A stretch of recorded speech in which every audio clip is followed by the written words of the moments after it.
Oke cuy, balik lagi sama gua Gani. Di video kali ini gua akan ngebahas tentang kalau kalian mau rakit PC di 2026 ini in this economy ya, bagaimana dolar begini, bagaimana harga komponen PC selalu masih naik gitu ya. Sampai sekarang masih naik teman-teman ya, terakhir gue lihat juga masih naik.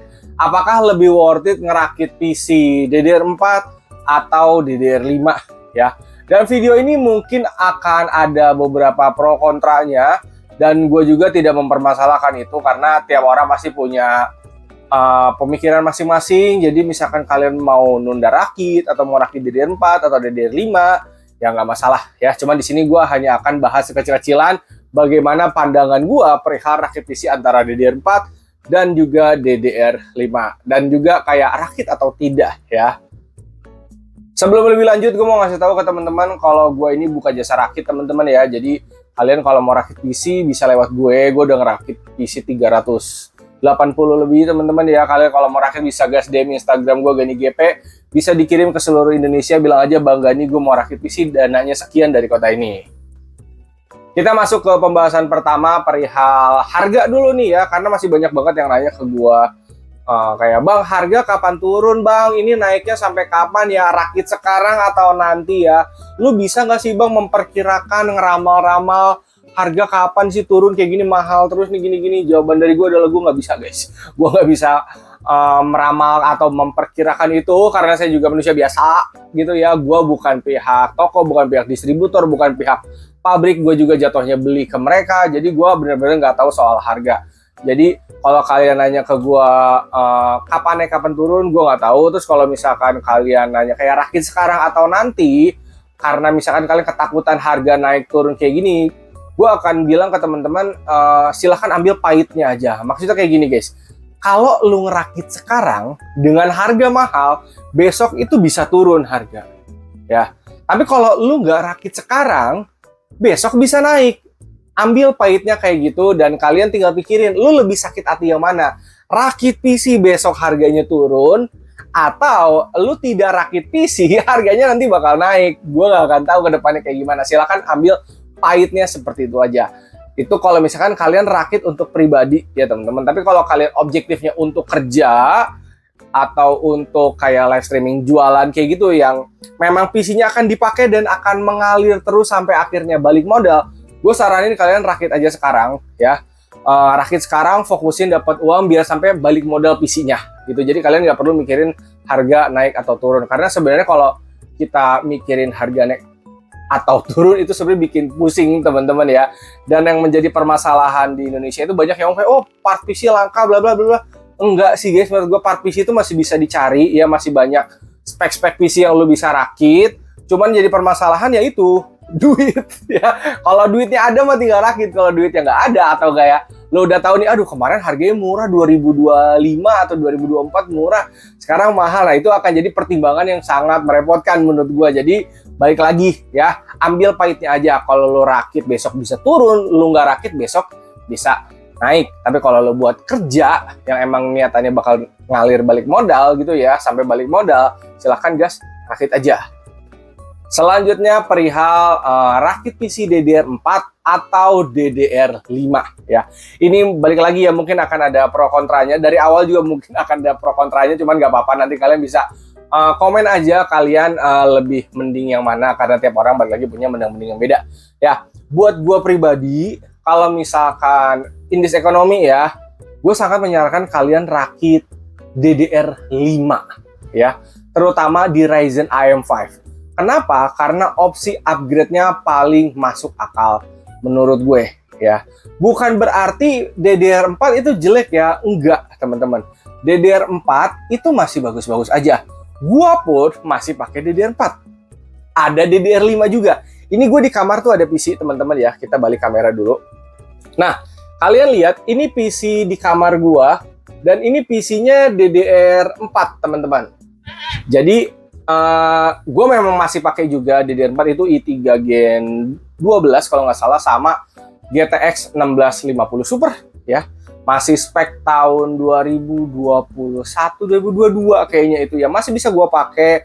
Gue biasa kadang di kamar ini suka live streaming ngobrol atau kayak main game Tekken atau WWE yang biasa gue mainin aja gitu teman-teman ya.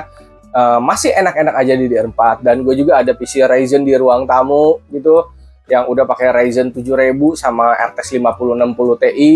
Itu juga ya enak untuk kebutuhan. Jadi menurut gue kalau kalian mau rakit PC silahkan sesuaikan dengan kebutuhan kalian. Cuman di sini harus gue kasih tahu kalau lu rakit DDR4, opsi upgrade-nya terutama ketika nanti ke DDR5 itu akan mahal banget teman-teman ya.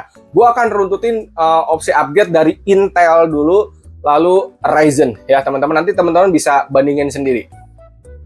Oke, yang pertama itu Intel teman-teman ya. Biasanya orang-orang kalau mau ngerakit Intel DDR4 atau DDR5 ya, berarti dari LGA 1700 ke LGA 1851 ya, Gen 12, 13, 14 sama Intel Ultra 200 series. Soalnya kan nggak ada Gen 15 ya, jadi Intel Ultra teman-teman ya. Nanti yang akan rilis infonya tuh Intel Ultra 400 series, itu beda soket juga 1954 kalau nggak salah ya itu. Jadi anggaplah kalian mau ngerakit Intel DDR4 ya, Gen 12. Opsi upgrade-nya Intel LGA 1700 yang Gen 12 hanya mentok sampai Gen 14 teman-teman. Jadi kalau lo rakit Gen 12 masih bisa upgrade tuh ke Gen 14. Tapi kalau mau ke Intel Ultra, lu ganti motherboard sama prosesor lagi teman-teman. Dan sama RAM-nya, karena misalnya dari sebelumnya DDR4 ke DDR5. Tapi untuk Intel Gen 13, Gen 14 itu memang keluar sudah beberapa tahun lalu teman-teman. Yang fresh baru ya Intel Ultra gitu. Dan biasanya orang-orang yang rakit Gen 12 mereka itu udah jarang ngambil yang box. Biasanya ngambil prosesor tray. Cuma untuk prosesor tray itu yang Intel tuh rata-rata garansinya 1 tahun teman-teman. Yang 3 tahun itu yang box ya. Gue jarang banget nemu Intel Gen 12, 13, 14 yang tray garansinya 3 tahun, rata-rata 1 tahun. Dan gue pun gak tahu itu 1 tahun garansi dari distributor mana atau garansi internasional, gue juga kurang paham. Dan apakah misalkan ketika rusak masih bisa digaransi atau bisa digaransinya kemana, gue wallahualam. Untuk Intel yang tray 1 tahun, anggap aja lu beli gambling deh untuk si Intel yang tray yang garansi 1 tahun itu. Ya syukur-syukur kalau apa masih bisa digaransi, kalau enggak juga ya udah. Itu teman-teman harus pertimbangin juga ya.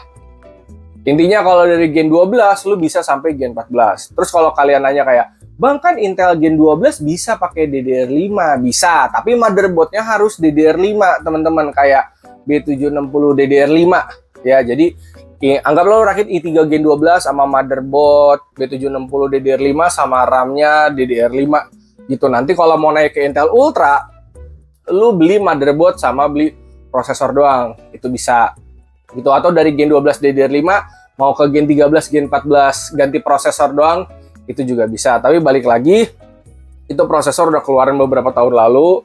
Apalagi kalau kalian ngambilnya tray, itu garansinya rada wallahualam menurut gua ya.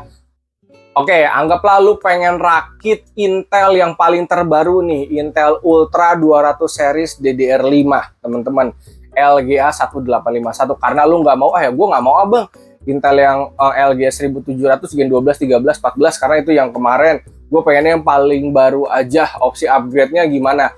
Oke, ketika lu ambil Intel Ultra 200 series dengan LGA 1851 DDR5, itu udah terbaru dan harusnya ya udah mantep teman-teman ya. Lu mau pakai Intel Ultra 5 yang 200, Ultra 7 200, itu udah mantep ya. Karena gue juga di studio ada Ultra 7 265KF, itu gue pasangin sama 5060 Ti, itu udah mantep banget untuk dipakai kayak edit streaming atau gaming, itu udah enak ya. Cuman balik lagi, gue dapet infonya nanti Intel yang akan rilis teman-teman, Ultra 400 kalau nggak salah namanya ya, itu LGA 1954, itu beda soket lagi. Jadi kalau lu sekarang rakit Intel, opsi upgrade-nya masih rada lumayan gitu. Ketika lu ngambil Ultra 400 nanti rilis, terus beli motherboard sama prosesor lagi, jadi keluar uangnya lumayan juga.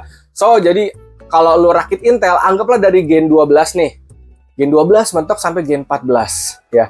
Gen 13, 14 ada info berita, wah ini prosesornya banyak bermasalah bla bla bla. Cuman gue ada pakai juga Gen 13, Gen 12 di sini masih fine-fine aja gitu ya. Jadi kayaknya kalau apesnya gitu tiap orang beda-beda teman-teman ya.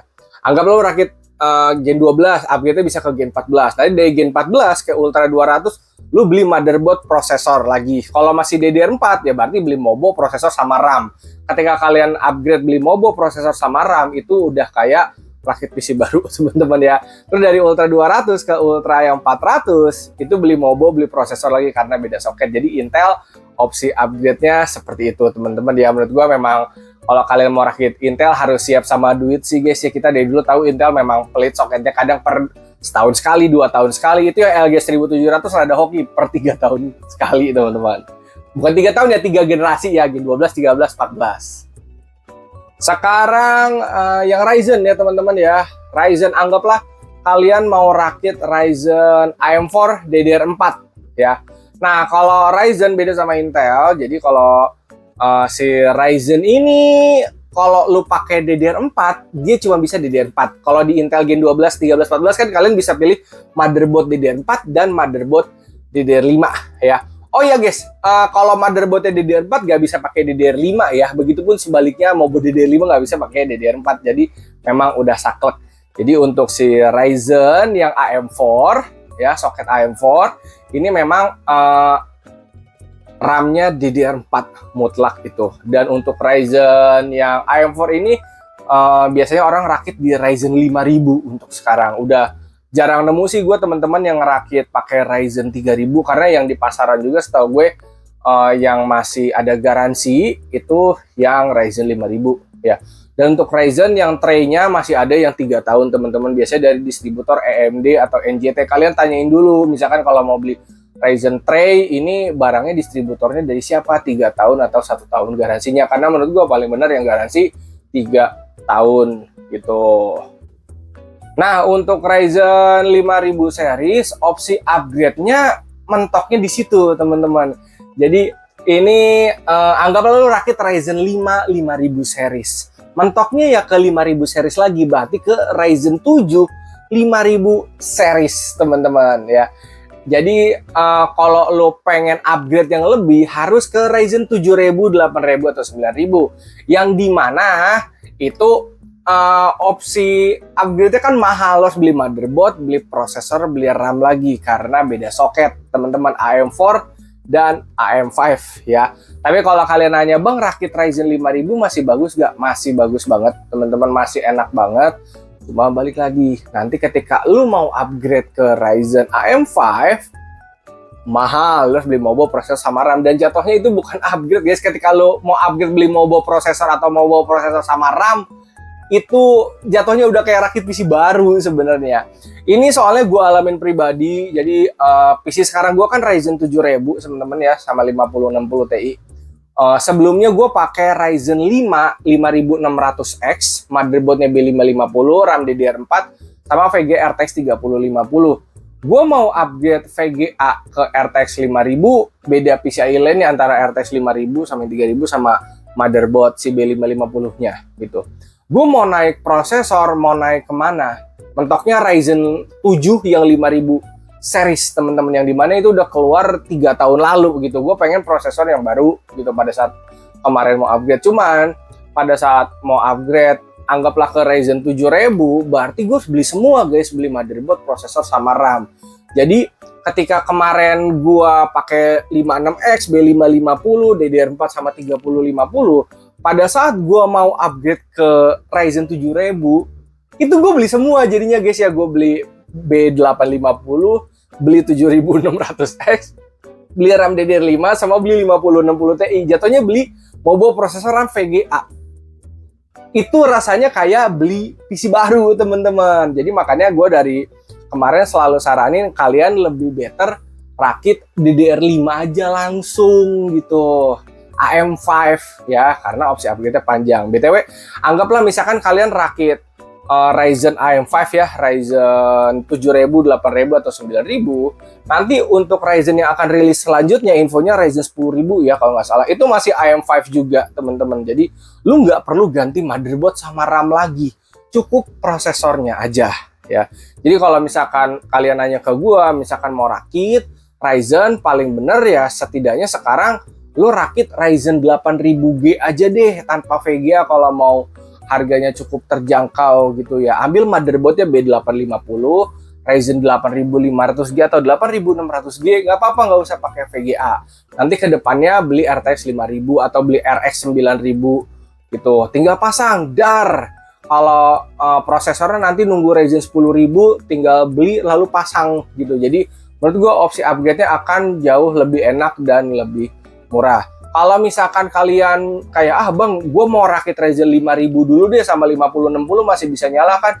Bisa guys, banyak juga teman-teman yang rakit kayak gitu pakai Ryzen 5600 atau 5600X sama RTX 5060 misalkan rakit kayak gitu. Tapi nanti opsi upgrade-nya balik lagi cuma bisa ke 5000 series Ryzen 7 5000. Kalau mau naik ke Ryzen yang AM5, lu beli lagi tuh mobo, prosesor sama RAM. Dan selain mahal, lu bongkar semua guys. Jadi gua lebih saranin DDR5 tanpa VGA aja deh daripada DDR4 pakai VGA terbaru. Cuman balik lagi itu preferensi kalian masing-masing aja.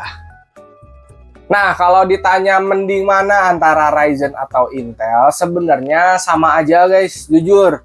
Gimana duit kalian? Kalau duit kalian di bawah 10 juta, mau Ryzen mau Intel ya sebatas cukup aja teman-teman. Tapi kalau kalian duitnya udah di atas 15, udah di atas 25 juta, di atas 30, mau Ryzen mau Intel pakai RX atau RTX itu udah enak teman-teman ya rakitannya. Jadi semuanya ini tergantung dari dana masing-masing gitu. Tapi yang terpenting dari gua sangat sarankan teman-teman beli yang garansi ya teman-teman. Dan kalau kalian mau rakit PC dari satu toko aja, karena pengalaman kalau kalian belinya tidak garansi, nanti pas ada trouble kalian bingung, cuma bisa nangis nanti di pojokan karena nggak bisa garansi. Kalau misalkan belinya beda-beda toko, kalian ngincar murah, gue juga ngerti guys, gue pengen dari prosesor dari toko ini murah, motherboard ini, toko ini B, murah, C, toko RAM, D, toko SSD, ngambil yang paling murah di tiap toko-toko beda, jadi satu PC kalian pakai. Tapi pada saat nanti trouble, kalian pusing guys. Aduh PC gue trouble, gimana ya? Mau nanya ke siapa ya? Misalkan lu mau nanya ke toko yang A gitu. Bang, ini PC gue kenapa ya? Toko A kan pasti nanya guys, kamu beli apa dari toko saya? Beli prosesor aja bang. Oh ya udah sini prosesornya saya tes. Oh normal. Terus ke toko B, bang ini PC saya kenapa ya? Kamu beli apa di toko saya? Beli motherboard doang. Oh ya udah sini motherboardnya saya tes. Oh ini normal, dibalikin lagi gitu semua. Karena gue pernah kejadian guys, beli dari toko-toko beda, PC-nya trouble guys, gue juga ngerti blue screen mulu. Terus gue garansi tuh tiap komponen ke toko-toko yang beda-beda, prosesor toko A, motherboard toko B, ini toko C kayak gitu, sesuai gue belinya ya. Semua pada saat dicek normal teman-teman, tidak ada bermasalah. Tapi pas disatuin blue screen, endingnya gue jual itu. Dan pada saat dijual bener normal, semua nggak ada masalah. Tapi pas disatuin bermasalah, gue juga nggak ngerti guys. Jadi gue menghindari hal kayak gitu, makanya selalu beli dari satu toko teman-teman. Jadi kalau ada apa-apa enak nih, bang ini ada trouble minta tolong dicek. Nanti tokonya nanya, kamu beli apa di saya? Oh ini kita semua satu komputer belinya di toko abang kok. Nanti abangnya bakal cek tuh, oh ini nih trouble, ini digaransi deh. Jadi beli yang baru, yang garansi resmi. Kalau ada apa-apa di garansinya itu enak teman-teman dari satu toko gitu ya. Oke, kita ambil kesimpulan aja ya dari keseluruhannya biar kalian gak bingung juga, takutnya kalian bingung dengan gue ngoceh ya. Kesimpulannya seperti ini teman-teman ya. Apakah harus rakit atau enggak? Dan kalian misalkan bingung mempertanyakan ini naik atau turunnya kapan kayak gitu ya. Silahkan sesuaikan dengan dana masing-masing itu pertama. Kalau kalian misalkan objektifnya buat kerjaan, silahkan rakit karena nanti akan balik modalnya mengalirkan sambil ngalir juga gitu. Kalau kalian bingung, silahkan ambil pahitnya seperti di awal gue bilang. Kalau lu rakit, besok nanti akan turun. Kalau tidak rakit, besok akan naik. Silahkan kalian pilih. Apakah kalian harus rakit Intel atau Ryzen? Dua-duanya sama bagus. Ya, cuma untuk Intel opsi upgrade-nya pendek gitu teman-teman ya, kecuali Gen 12 sampai 14 gitu. Kalau mau Intel Ultra ganti motherboard sama prosesor lagi. Intel Ultra yang terbaru ganti motherboard sama prosesor lagi. Kalau dari Gen 12, 13, 14 mau ke Intel Ultra atau dari DDR4 ke DDR5, lu beli RAM-nya lagi. Kalau lu rakit Ryzen 5000, AM4 mentoknya cuman sampai AM4 lagi ke 5000 lagi. Mau naik ke AM5, beli semua mobo, prosesor sama RAM. Jadi kalau kalian mau rakit dari whole rakit PC di 2026 di akhir bulan April ya. Mei, iya di akhir bulan Mei ini teman-teman ya. Kalau kalian mau rakit, menurut gue paling benar rakit DDR5 Ryzen AM5 teman-teman ya. Syukur-syukur setidaknya dari Ryzen 8000 seri G tanpa VGA nggak apa-apa. Kalau ada dana Ryzen 7000 atau 9000 sama VGA, biar nanti opsi upgrade ke Ryzen selanjutnya kalian cukup beli prosesor aja, nggak perlu ganti motherboard sama RAM lagi. Kalau kalian pakai yang tanpa VGA, beli VGA sama prosesor untuk kedepannya, jadi masih bisa mengalir sambil nabung juga ya. Oke, segitu aja dari gue, semoga bermanfaat. Kalau belibet sorry ya, kalau kalian punya pandangan sendiri kalian bisa komen di bawah ya. Thank you semua, semoga bermanfaat.